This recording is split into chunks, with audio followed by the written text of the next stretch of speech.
पेपरफुटी आणि दिल्लीत विद्यार्थ्यांवर झालेल्या लाठीचार्जच्या विरोधात राज्यभरात निषेध आंदोलने सुरू असताना पनवेलमध्ये वंचित बहुजन आघाडी, शेकाप तसेच मनसेच्या वतीने निषेध आंदोलन करण्यात आले। यावेळी आंदोलकांनी केंद्र सरकार विरोधात जोरदार घोषणाबाजी करत सरकारच्या कार्यपद्धतीचा निषेध केला। आंदोलनात विद्यार्थ्यांचाही मोठ्या संख्येने सहभाग होता। 22 दिवस दिल्लीला जंतर मंतर मैदानावर सोनम वांगचुक हे या देशातले एक शिक्षण तज्ञ आहेत, पर्यावरणवादी चळवळवादी कार्यकर्ते आहेत, ते उपोषणाला बसलेले आहेत। त्यांच्या उपोषणाची दखल लोकशाहीची थट्टा करत सत्तेवर आलेलं केंद्र सरकार घेत नाही। आणि ज्या पद्धतीनं आमच्या सहकार्यांनी सांगितलं की हुकुमशाही वृत्तीनं, तानाशाही वृत्तीनं सत्तेत लोकशाहीची चेष्टा करत लोकशाही मधल्या ज्या काही कृत्या आहेत त्याचा वापर करत आले, पण वागणं मात्र हुकुमशहालाही लाजवणारा आहे, हिटलरलाही लाजवणारा आहे, अशा पद्धतीनं काम करतायत। या कुणाही मंडळींनी सोनम वांगचुक यांच्या उपोषणाची दखल घेतली नाही। त्यांची प्रकृती खालावल्यानंतर या देशातला युवक, या देशातला विद्यार्थी, या देशातला सामाजिक कार्यकर्ता त्या ठिकाणी रस्त्यावर आला, पण त्यांचा आवाज ऐकण्याऐवजी, त्यांच्या मागण्या ऐकण्याऐवजी त्यांना दाबण्याचं काम या ठिकाणी केंद्र सरकारनं केलं।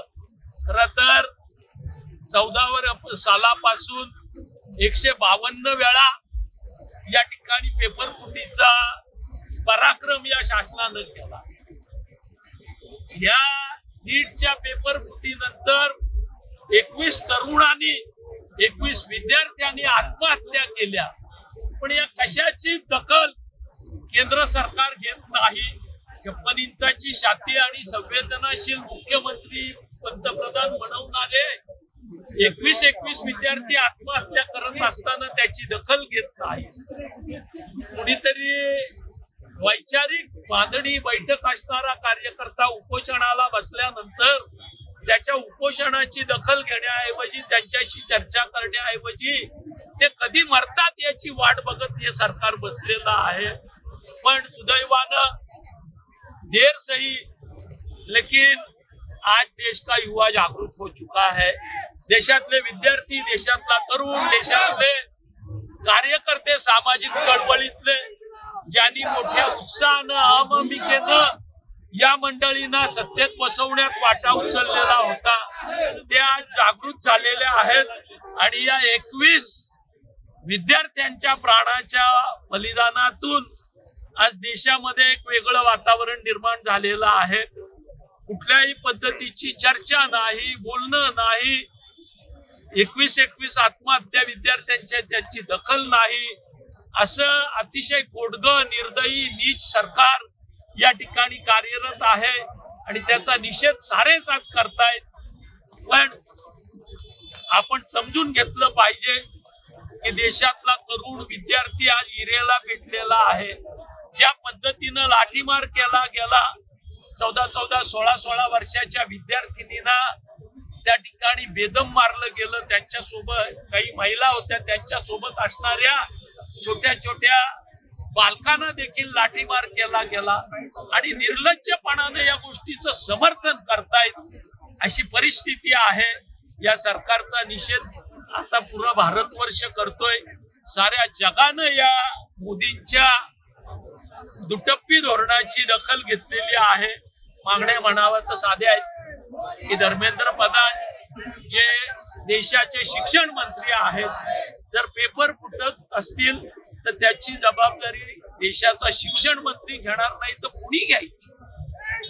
केवळ कोणातरी किरकोळ अधिकाऱ्यांना बळी देऊन तोंडावर फेकून हा विषय संपणार नाही। पेपर फुटीचा विचार फक्त एक दिवशी पेपर फुटला विषय संपला असं चालत नाही. आपण अनेक ठिकाणी बघतो की स्पर्धा परीक्षांना आलेले विद्यार्थी फुटपाथवर झोपतात, मिळाला तर वडापाव खाऊन नाही तर रिकाम्या पोटी या परीक्षांची तयारी करतात. जेव्हा पेपर फुटी होते, परीक्षा पुढे गेल्यानंतर त्याच्या आई वडिलांची, त्याच्या कुटुंबाची काय वाताहत होते याचा विचारही शासन करत नाही. त्या विद्यार्थ्याचा तर नाहीच नाही, पण अशा लाखो परिवारांचाही विचार हे शासन करत नाही. आणि म्हणून कुठेतरी या विषयाची तड लागली पाहिजे. म्हणून या ठिकाणी विद्यार्थी आज गिरेला पेटले, निर्णायक आंदोलन त्यांनी केलेलं आहे. प्रशांत ठाकूर असं म्हणतात की प्रशांत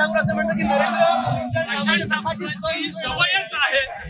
आपण बघितलं वडगरच्या आदिवासींचे झोपडे तोडताना सिडकोच्या अधिकारी आले, प्रशांत ठाकूरांनी सांगितलं आदिवासींची झोपडी तुटली तर मी त्या ठिकाणी आत्मदहन करेन. आत्मदहन राहिलं बाजूला, दुसऱ्या दिवशी सिडकोच्या अधिकाऱ्यांनी त्या ठिकाणी ते झोपडे उद्ध्वस्त केले. प्रशांत ठाकूरांनी काही केलं नाही.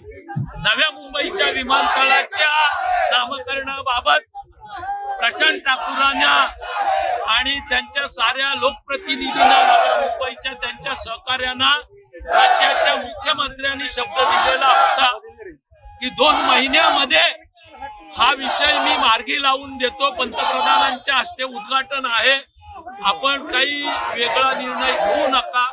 लोक 2 महिन्याची 9 महिने थांबले. प्रशांत ठाकूर साधे मुख्यमंत्र्यांना विचारणाही करत नाहीत की बाबा दिबा पाटील साहेबांचं नाव विमानतळाला 2 महिन्यात देणार होतं.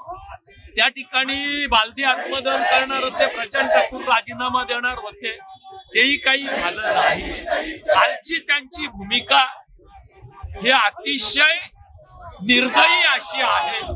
ज्या पद्धतीच्या स्टेटमेंट त्यांनी केल्या ते खऱ्या अर्थानं ते एका भांडवलदाराचा वारसदार आहे त्याचं दर्शन घडवणार स्टेटमेंट होतं. मी त्यांचा जाहीरपणानं निषेध पुढच्या करतो. काळामध्ये प्रशांत ठाकूरांच्या या वक्तव्याबद्दल तुमचं निश्चित आंदोलन होणार आहे. निश्चितपणानं आम्ही करण्यापेक्षा किंवा पक्षीय पातळीवर करण्यापेक्षा या साऱ्याच विषयांवर, दिबा पाटील साहेबांच्या नामकरणाचा विषय असेल, आज हा विद्यार्थ्यांचं आंदोलन असेल, या विषयावर सारे पक्ष, साऱ्या संघटना, सारे घटक एकत्र येऊन या ठिकाणी आंदोलन करतात. त्याच्यामुळं निश्चितपणाने या चळवळीमध्ये आम्ही सहभागी राहू. विद्यार्थ्यांनी जी मनाची या ठिकाणी धारणा दाखवलेली आहे, लाट्या काट्या खाल्यानंतर ही जंतर मंतरवर विद्यार्थी निर्धारानं आहेत, त्यांच्या सोबत सारा देश उभा राहील. आज हे आंदोलन होतंय. संध्याकाळी या ठिकाणी पनवेलकरांच्या वतीनं कॅन्डल मार्चचं आयोजन केलेलं आहे. आम्ही निश्चितपणानं या सोबत आहोत. मी थोडासा बाहेर होतो, पण आमच्या पक्षाच्या वतीनं जंतर मंतरवर विद्यार्थ्यांना पाठबळ देण्यासाठी आमचे प्रतिनिधी गेले. अतुल मात्रे, चित्रलेखा पाटील गेलेले होते. आम्ही शेवटी चळवळीच्या माध्यमातूनच विकास साधणारी किंवा काम करणारी.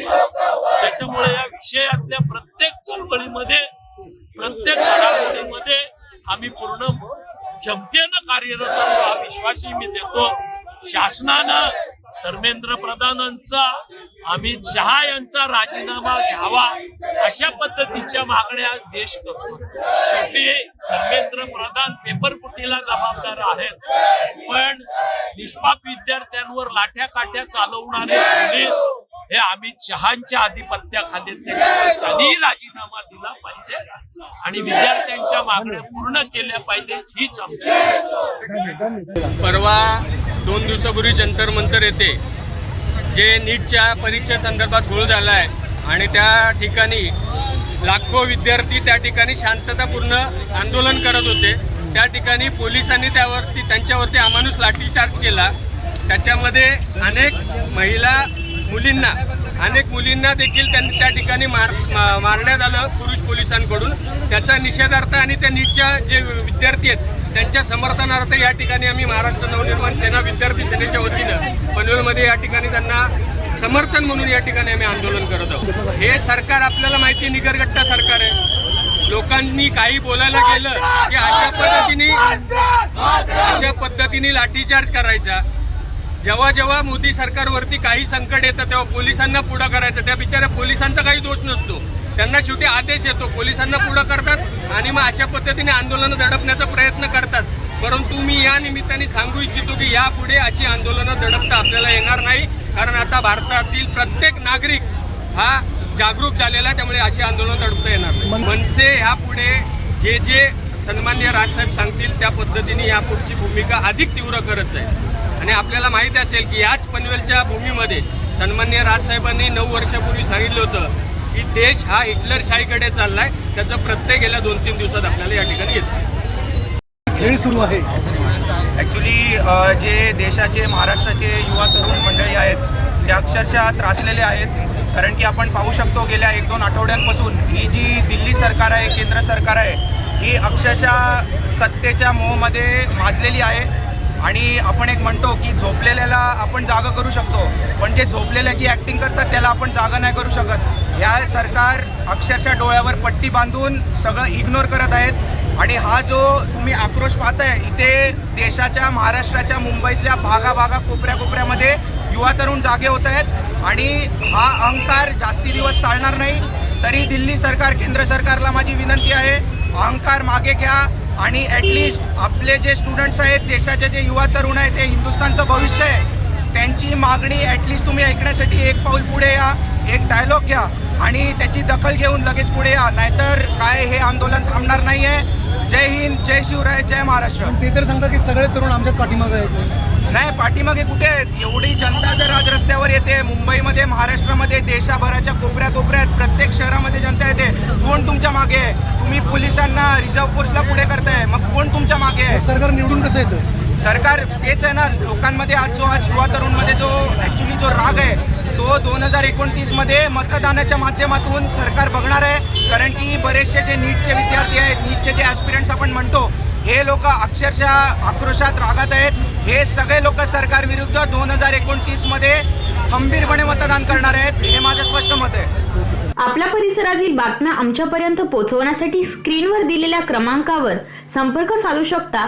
दूरध्वनी क्रमांक 8652414343.